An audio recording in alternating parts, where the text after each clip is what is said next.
Olá, seja bem-vindo. Mais uma vez estamos aqui com o programa Conversando sobre Gestão. Como você deve se lembrar, o nosso programa tem como objetivo trazer especialistas que falem sobre assuntos que são importantes para aqueles que já são gestores e também para os futuros gestores. E o assunto de hoje é um assunto muito importante e um assunto extremamente atual. Vamos falar sobre empreendedorismo. E para isso convidamos um especialista no assunto, professor João Luiz Grandizoli, professor universitário de cursos de pós-graduação, MBA e graduação também, tanto à distância quanto presenciais. E é um especialista no assunto empreendedorismo. Professor, muito obrigado por ter aceito o convite e vamos explorá-lo bastante aqui hoje sobre esse assunto empreendedorismo. Prazer, Gaspareto, você sabe que é nosso também e bastante. Viu? Ok. Muito bom. E eu acho que a gente começa pelo começo, né? Vamos começar sobre o conceito. O que é empreendedorismo? Hoje, empreendedorismo se tornou, no mundo todo, no mundo livre, né, todo, um assunto muito importante, um desenvolvimento muito importante. O empreendedor, não podemos deixar, antes de falar de empreendedorismo, não podemos esquecer de quem faz o empreendedorismo. Certo. O empreendedor, ele leva e ele tem a possibilidade de criar riquezas, né? Então, entende-se no aspecto geral que empreendedorismo é aquela atividade de explorar e saber aproveitar oportunidades e criar soluções que tragam resultados positivos. Né? Ok. Segundo estudos, o Brasil é um dos países com maior número de empreendedores no mundo. Isso é verdade? O Brasil é mesmo um país de empreendedores? Felizmente é. Felizmente é. Num ranking atual de 54 países, o Brasil é o terceiro colocado, né? Esse estudo também demonstra, né, que 30 em 100 brasileiros são empreendedores. Né? 30 em 100. 30 em 100. 30%. É um número muito importante. E esse viés para o empreendedorismo, essa competência para o empreendedorismo, faz com que 98% das empresas brasileiras são de micro e pequeno porte. Aquele empreendedor mais tradicional, o empresário, né, de pequenos negócios, que resolvem 62% das vagas de emprego. Tá. 62% dos postos de trabalho no Brasil são oferecidos pela micro e pequena empresa. Pequena empresa. Então nós estamos na frente de países, teoricamente, com economias mais avançadas do que o Brasil? Estamos. Em termos de empreendedores. Dentro de certos critérios de... Por exemplo, em inovação, realmente não. O Brasil em inovação é muito fraco, né? Mas em oportunidade, em saber empreender, melhorar o nível de empreendedorismo, o Brasil está muito bem colocado.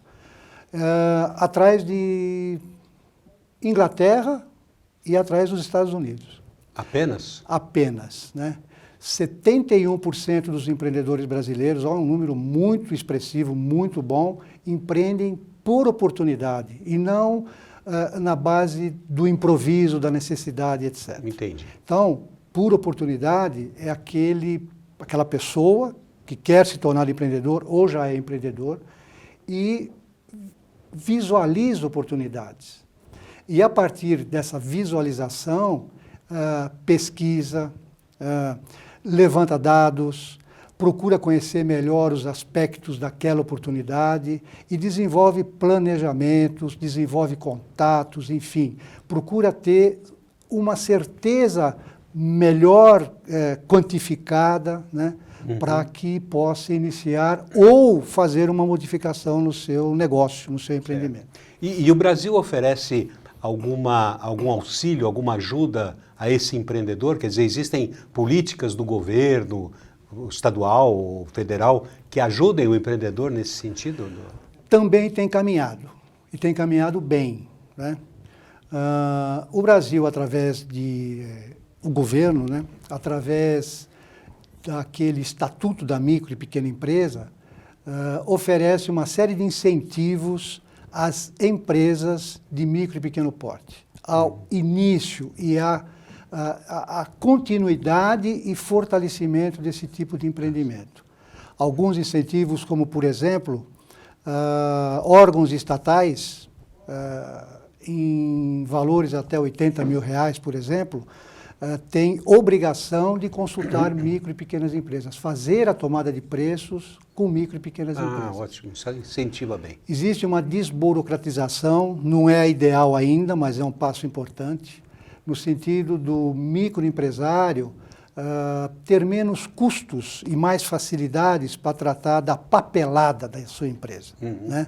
Inclusive possibilitando que os próprios contadores, contabilistas, etc., também tenham essa facilidade. Né? E isso faz com que o empreendedor possa se voltar realmente para o seu negócio e não ficar atrás de papéis de burocracia. Perfeito. Né? E outra grande possibilidade brasileira, que é uma existência, é uma realidade, é a sociedade também está voltada para isso. Certo. Existem incubadoras, existem em órgãos acadêmicos, né, faculdades, universidades, linhas de especialização em empreendedorismo, cursos. Essa disciplina já faz parte da maioria dos currículos escolares, no sentido de possibilitar que o conhecimento seja adquirido pelo interessado e colocado em prática. Tá certo. Agora, segundo o Sebrae aqui de São Paulo, após um estudo feito pelo Sebrae, após 5 anos de existência, 4 de cada 10 empresas apenas sobrevivem, isto é, 60%, 6 de 10 desaparecem. Quer dizer, isso significa que o Brasil tem empreendedores, mas que esses empreendedores não conseguem manter o empreendimento, digamos assim? É isso que... O empreendimento, o empreendedorismo é uma situação muito delicada. Né? Se nós pensarmos no ambiente que funciona o empreendimento, já dá para ter uma ideia dessa dificuldade. Então, mesmo o Brasil, mesmo a sociedade brasileira tendo melhorado muito nos últimos anos em relação a esse assunto, ainda acontecem certos desvios que precisam ser corrigidos. Então, eu falei do empreendedorismo por oportunidade, mas existe o empreendedorismo por necessidade. É aquele empreendedorismo que o profissional, a pessoa, por questões econômicas, por perda de emprego muitas vezes, né, por não se sentir bem em ambientes organizacionais, em estar sob liderança de outros, tem necessidade de criar o seu próprio negócio. E aí vai com a cara e a coragem, como a gente pode dizer. Tá certo. Né? Mas também deve ter um pouco de problema de gestão, né? De gerenciamento. Exato. Nem sempre ele está preparado para isso. Não está preparado. Falta conhecimento. Ele pode ter muito conhecimento técnico naquela área que ele escolheu, em comércio, ou em design, ou em informática, mas falta conhecimento nas outras necessidades de atuação. Gestão, por exemplo. Gestão financeira, gestão administrativa, gestão de pessoas. E eu fico pensando assim, talvez nem faça um plano de negócios, que é importante, não é isso? Exatamente. Quer dizer, não há uma preparação prévia. Será que esse negócio é bom? No lugar onde eu vou implantar o meu negócio, será que ali é o melhor público? Exatamente. Ali? Eu acho que tem muito isso também, aquela pesquisa famosa de mercado. Pesquisa de mercado que faz parte do plano de negócios, né? Faz parte. Esse plano de negócios, apesar de ser um documento com alguma dificuldade de ser elaborado, né? Mas o gestor, o novo gestor, ou aquele gestor que quer mudar o seu empreendimento, ele precisaria se ater ao plano de negócio. O plano de negócio é complicado, talvez o planejamento estratégico numa primeira etapa, né? Algo mais focado na empresa dele, algo com um tempo de resposta mais rápido para ele poder direcionar o negócio dele. Mas o plano de negócios é importantíssimo. Por exemplo, as incubadoras apresentam um atendimento muito interessante para as empresas nascentes. Né? Você concorre e para concorrer a ser um incubado, você precisa apresentar um plano de negócio, na maioria das vezes, E dentro dessa incubadora, você vai receber todo o apoio administrativo, de marketing, finanças, até apoio técnico no seu negócio, de sistemas de informação, de comunicação. E vai testando realmente a sua ideia junto ao mercado. Depois de um tempo, a incubadora dá o veredito, né? Pode continuar, não pode continuar. Tá certo. Né? É um período de transição, a importância é um período de transição, de conhecimento, de aprendizado, né? E de verificação da situação real do mercado. Sair do sonho de eu acho que eu sou bom, eu sou o melhor. E cair na realidade, cair na realidade que existem concorrentes. Tá certo, alguns nem tão bons, outros superiores. Nem sempre o cliente está tão à disposição. Nem assim, sempre o cliente é tão bom. Uma coisa, falando especificamente da pessoa do empreendedor, quais são as características, principais características do empreendedor? Quer dizer, não é qualquer pessoa que pode ser empreendedor, ele tem que ter algumas características pessoais, não é verdade? Tem. Agora, essa relação é enorme. Assim, mas enorme. Alguns principais só, uma meia dúzia, digamos assim. Eu coloco nesse patamar, por exemplo. Primeiro, tem que ser curioso, tem que ter curiosidade, tem que ter um senso de observação muito bom, né? No sentido de verificar onde é que ele pode atuar. O que ele pode fazer naquela situação específica para obter um resultado positivo, né? Então, ser um bom pesquisador. Né? Essa é uma característica que eu considero básica. Estar ligado, estar muito ligado para conhecer bem a situação que ele está vivendo. Segundo, precisa conhecer muito bem a sua área técnica. Precisa dominar muito bem a sua área técnica. Né? Tem que ser um especialista no assunto. Tem que ser um especialista no assunto. Se não for especialista no assunto, procurar se associar a um especialista no assunto técnico. Eu posso ser administrador, posso entender muito de gestão financeira, gestão de pessoas, mas não entendo de fazer um sistema de informação. Né? Então, se eu vejo uma oportunidade na área de sistema de informação, eu preciso me associar com alguém. E aí, outra vez, o poder de observação em escolher a sociedade correta. Quando a gente fala em sociedade, a maioria das pessoas torce o nariz, não é? Ninguém gosta de sócio, né? Ou tem histórias as mais diferentes e erradas para exemplificar a sociedade. Mas tem histórias de sociedade muito bem sucedidas, né? Então, aquele senso de observação, de diagnóstico, em saber escolher o sócio. Para poder aliar o seu conhecimento ao conhecimento técnico. Lógico. Ou, ao contrário, eu sou especialista em sistemas de informação e preciso de alguém para tocar na parte gerencial do meu negócio. Né? Quer dizer, nem sempre o melhor amigo será o melhor sócio, né? Exatamente. Não deve misturar as coisas, digamos assim. E a gente percebe, né, profissionais do mesmo conhecimento técnico se reunirem para formar uma sociedade. Esquecem de combinar, antes de cair na real, quem vai cuidar de marketing, quem vai cuidar da parte operacional. Dividir as tarefas. Quem vai cuidar de finanças, dividir as tarefas. E se esses indicados ainda não tiverem o conhecimento, a desenvoltura necessária, terão que procurar esse conhecimento. Né? E eu acho que persistência também, não é? Porque no começo, muitas vezes a pessoa pensa que faz um negócio hoje e a semana que vem já começa a ter lucro. Mas nem sempre é assim. Aliás, dificilmente é assim, né? A não ser que seja um negócio meio ilegal, né? Mas fora isso, eu acredito que há que ter um tempo de maturação. Esse perfil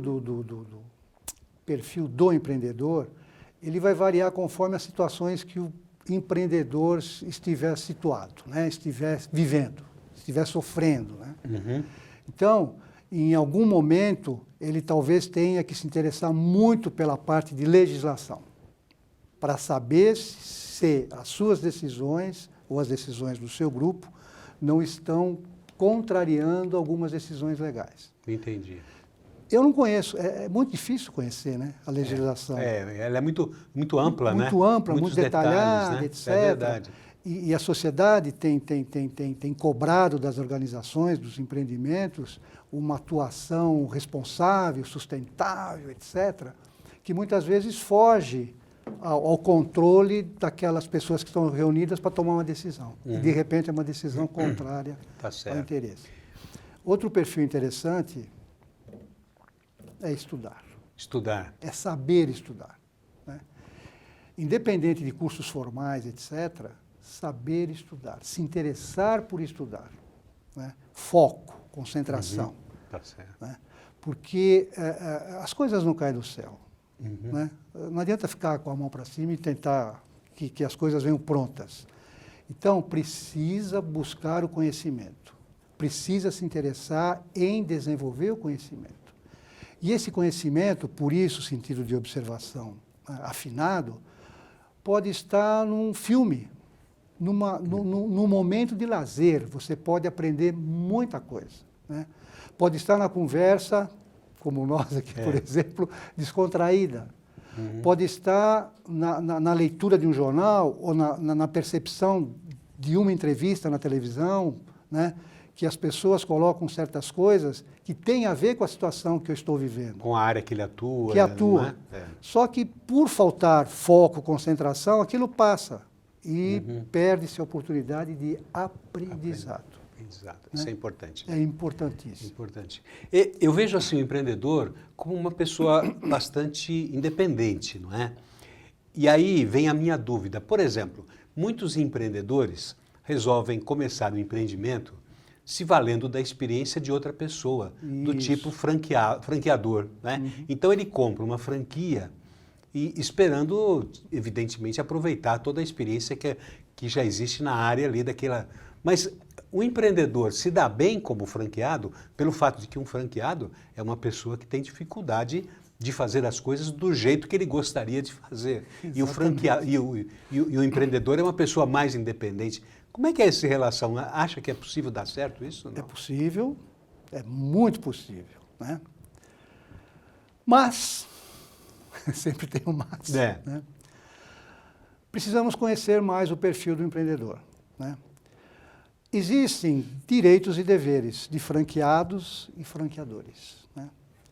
Se o franqueado, por exemplo, ele tiver certo desconforto, certas restrições a ser comandado, a ser orientado, a aceitar uma liderança ou um mando, né, externo principalmente, né, ele vai ter problemas na franquia. Né?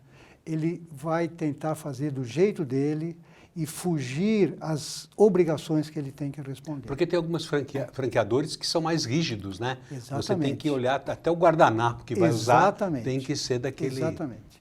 Então, da mesma forma que ele tem que ter cuidado com essa supervisão, com essa auditoria constante, né? Ele precisa também ter, ele tem que ter a sabedoria de exercer seus direitos, sem entrar em conflito. Né? Está no contrato. Ele sabe quais são seus direitos e seus deveres. Se ele tem restrições a ser comandado, ele também não vai saber levar os seus direitos avante. E é um problema sério. Aí o conflito está criado. E aí cria o conflito. Né? Não aceitam. Né? Não aceita as coisas, etc. Mas pela própria espírito de independência dele, não é? Então, as pessoas que se conhecem, que se autoconhecem e têm esse perfil de pouco atendimento à autoridade, de se rebelar contra a autoridade, devem procurar pensar muito, devem procurar, inclusive, auxílio, se for o caso, especializado, uma psicologia, um coaching. Um coaching, né? No sentido de aprender como é que funciona a autoridade. Né? E como ele pode estar inserido nesse papel. Né? É muito importante que essa autoridade seja recebida, entendida e tenha um retorno no nível necessário, no nível das obrigações. Agora, pensando mais ou menos por esse mesmo caminho, existem muitas pessoas que têm um espírito empreendedor, mas que não querem se arriscar com um negócio próprio. E eles vão trabalhar numa empresa. Então, nós temos dentro de empresas pessoas que têm o espírito empreendedor, mas que querem trabalhar numa empresa, querem ser funcionários, digamos assim. Essa pessoa trabalhando numa empresa, ela, com esse espírito empreendedor, ela daria certo na empresa? Ela pode dar certo na empresa? Quer dizer, a empresa, de alguma forma, pode aproveitar esse... Pode dar certo. E aí eu coloco dentro de 3 pilares, né? Podemos chamar assim. O primeiro pilar é o próprio profissional, né? Como é que ele pode se desenvolver no empreendedorismo interno, né? E as empresas necessitam muito desse profissional, né? As empresas precisam desse profissional, precisam dar mais autonomia para esse profissional. E ele precisa entender essa autonomia, ser criativo e inovador na medida das possibilidades que a empresa fornecer para ele. Então, o primeiro papel é do próprio profissional. Ele se mostrar inovador, empreendedor, soluções diferenciadas, né? Às vezes, a solução... Veja bem, Gasparetto, não é uma solução, vou criar um sistema novo de informação, um celular novo, né? Vou criar um produto inédito. Não são essas grandes sacadas somente. Aquelas pequenas sacadas são muito importantes. Melhorar um processo que diminua o fluxo de produção em 10%, por exemplo, em 5%. Já é muito importante para a empresa. Você faz isso uma vez, faz 2, faz 3, e os resultados começam a ser somados. Se for uma providência, uma ação somente, pode ser que não vale a pena, ou ninguém dê conhecimento, ninguém dê muito valor para aquilo. Agora, 1, 2, 3 ações, não só de um indivíduo, mas de vários empreendedores internos, começa a criar um corpo na empresa que dá segurança para ela partir para outros caminhos. Esse é o primeiro papel, o papel do empreendedor. O segundo é o papel da liderança. Liderança, nós brincamos agora há pouco, antes de começarmos esse bate-papo, sobre chefe e líder, né? Então, esquece chefe, capataz, né? Precisa ser líder, aquele líder situacional. Ele precisa entender a sua equipe, cada componente, cada profissional da sua equipe e saber agir conforme eles precisam, né? Então, a liderança tem um papel muito importante no empreendedorismo interno. Sem o papel da liderança em sustentar, incentivar, alterar determinadas ações que são negativas, não vai para frente o empreendedor interno. Ele pode ser muito bem preparado, mas se não houver o ambiente propício... Quer dizer, não é só dar a ele essa liberdade, é também preparar a equipe para aceitar esse empreendedor, né? Exatamente. Porque às vezes a equipe se sente talvez um pouco enciumada, né? Porque dá uma certa vantagem ou dá uma preferência para o empreendedor e acaba esquecendo... Os ciúmes, né? É um caso sério. Quer dizer que a liderança é muito importante, a atuação do líder aí, ele é uma atuação fundamental, né? Fundamental. Porque é preciso aproveitar esse empreendedor para tirar vantagens para a própria empresa, né? E quais são as vantagens para a empresa em ter um colaborador que seja um empreendedor no seu quadro de funcionários? Qual é a vantagem da... Então, eu falei de um tripé, né? Tem o empreendedor, tem o líder. O terceiro é a conjugação do perfil necessário para esses profissionais trabalharem, né? Você perguntou do perfil do empreendedor lá atrás.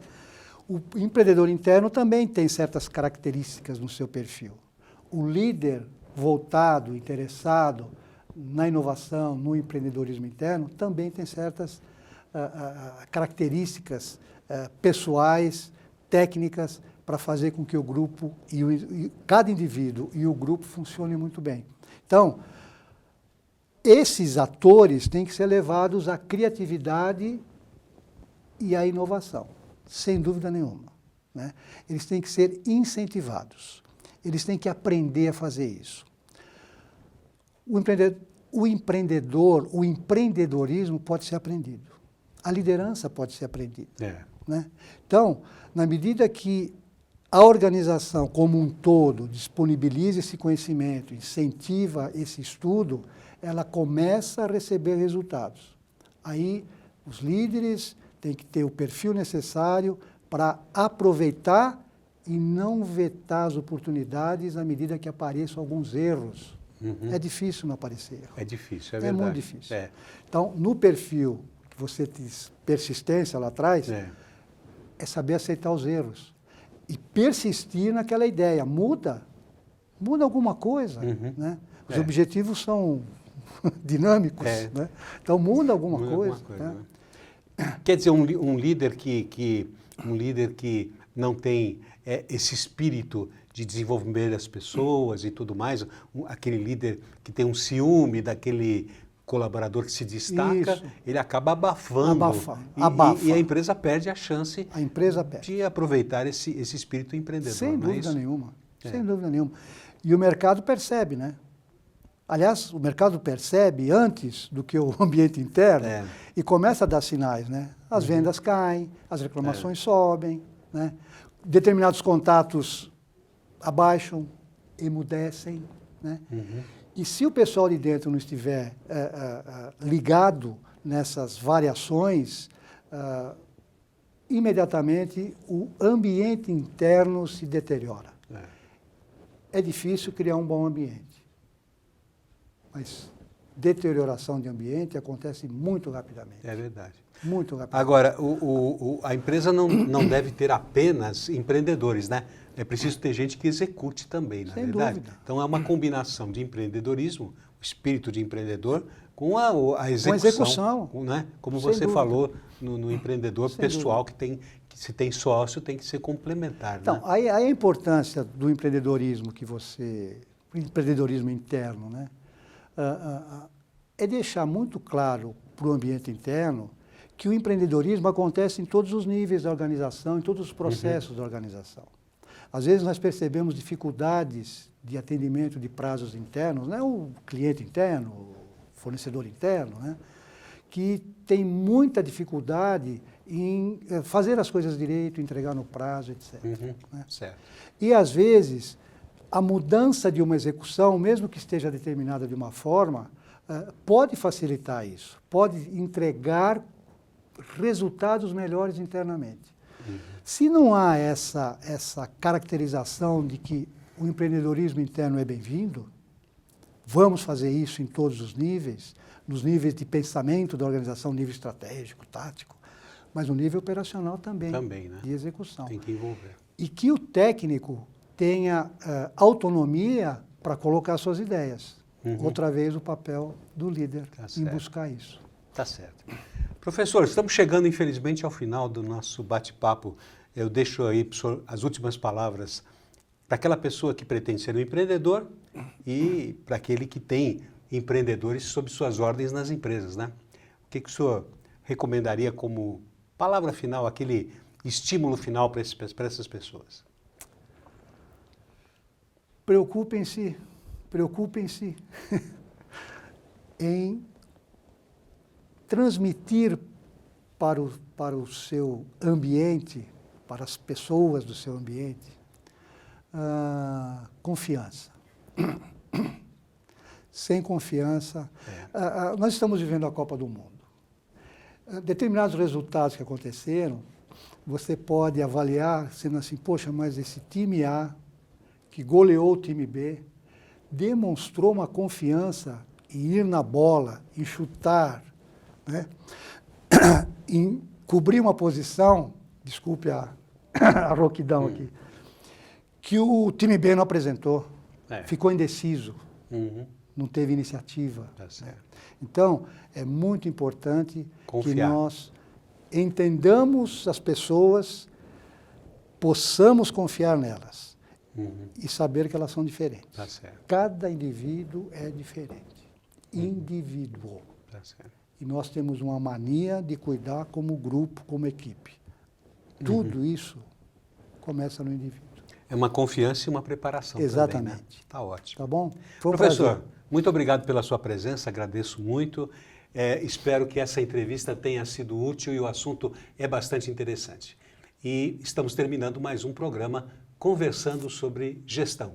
Eu espero vocês num próximo programa. Muito obrigado pela atenção. Muito bem. Professor, Parabéns. obrigado, viu?